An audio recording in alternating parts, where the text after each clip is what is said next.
You know, the desire for a piece of land to call our own, that's a story as old as time, isn't it? It's about so much more than just property. It's really about securing a future for our families, about having a legacy to leave behind. And today, we're going to dig into what that ancient quest looks like in the 21st century. So, to really get a handle on this modern quest for a family legacy, we're actually going to travel back in time. And we're going to ask a kind of surprising question. What really drove the Vikings? I mean, we all have this image of them as warriors, just hungry for battle. But what if their real motivation was something a lot closer to home? And there it is. The answer is probably not what you were thinking. It turns out the entire Viking Age, all those epic voyages and conquests, it might not have been about glory at all. According to financial analyst Ari van Gemeren, it was about something way more fundamental, a real estate crisis. This number right here, 3%, it tells the entire story. Just think about that. Only 3% of 8th century Norway was land you could actually farm, and with the tradition of the oldest son inheriting everything, well, younger sons had a pretty grim choice. Either get on a boat and find new lands, or face a life with nothing. That tiny percentage literally launched an entire era of global exploration.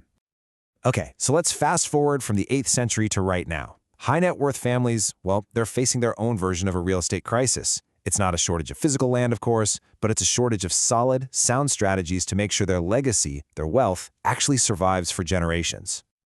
Wealth advisors call these the modern-day dragons that threaten family fortunes. And what's really fascinating here is that the biggest threats, they aren't the external market forces, they're internal. Things like family discord and just unnecessary complexity can tear a legacy apart way faster than any stock market crash ever could. This right here, this really gets to the heart of the whole problem.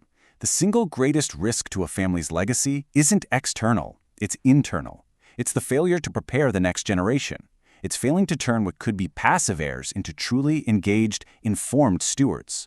Because wealth without a purpose, that's just a recipe for decline. So what's the solution then? How can families build a legacy that actually strengthens both their finances and their relationships? Well, the answer lies in a modern structure designed specifically for this purpose, a model for what we're calling a debt-free dynasty. And this is the financial engine that drives the whole thing, a world-class, 41-acre equestrian resort near California's incredible Berney Falls. Now, the absolutely crucial part here is that it's built entirely debt-free. That means all the profits flow directly to the partners. It's designed from the ground up to generate cash flow and some pretty significant tax benefits.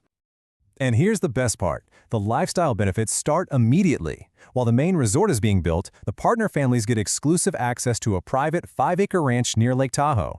It's a fully maintained retreat just for creating family memories, and it's available from the moment you join. Okay, so we've got the financial engine and we've got the lifestyle perk. Now let's look at the blueprint that actually connects them. How does this structure really work to create a hands-off, profitable, and truly lasting legacy? The legal structure behind all of this is something called a real estate limited partnership, or a RELP. Just think of it like this. The general partner, or GP, is the expert captain of the ship. They manage the entire voyage. The limited partners, the LPs, are the investors who fund the journey and get to share in the profits, all without having to steer the ship themselves. So here's exactly how the partnership is set up. The general partner contributes the land itself, which is valued at $3.6 million, plus all of the management, for a 34% stake. This gives them serious skin in the game, right? It perfectly aligns their success with the partners. Then, the two limited partner families each contribute $5 million in capital for a 33% stake. It creates this very balanced and totally transparent structure. And the investment itself? It's really straightforward. It's a simple schedule. $1 million at closing, and then another $1 million per quarter for just 1 year. That's it. No surprises, no future capital calls. This funds the entire construction of the resort, making it completely debt-free right from the very start. Now, the really crucial part is what happens next.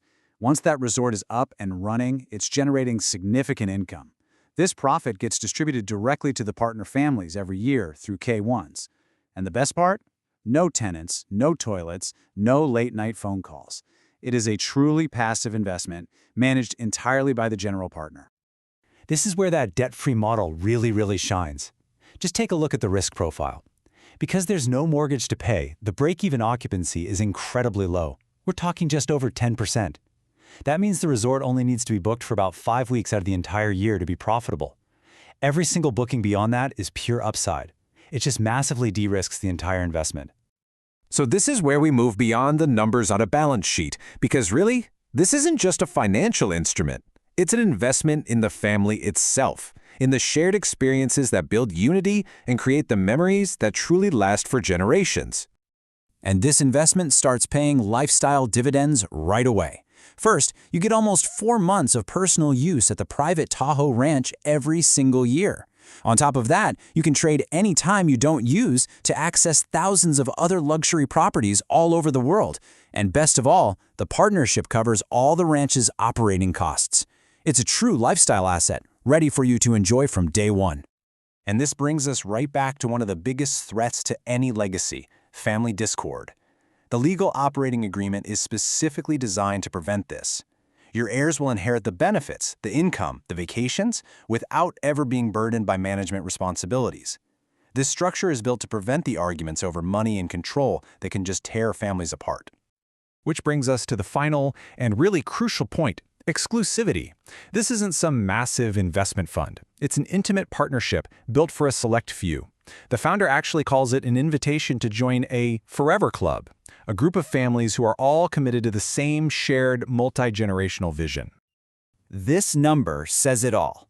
The opportunity is limited to just 2 families. That's it. So this isn't just about investing capital. It's about finding the right partners to join the general partner in building this long-term legacy. This quote from the founder, Lawrence Findleton, it just perfectly captures the spirit of this whole endeavor. The goal isn't just to generate returns. It's to create a self-sustaining asset, a place and a structure that will unite and benefit a family for generations and generations to come. And so, here we are full circle. From the Viking longships to the modern balance sheet. The fundamental quest, it's still the same: to secure a place for our families to thrive. It's a great reminder that a legacy isn't just about what we accumulate, but what we build for those who come after us. So the only question left is, what will your legacy be?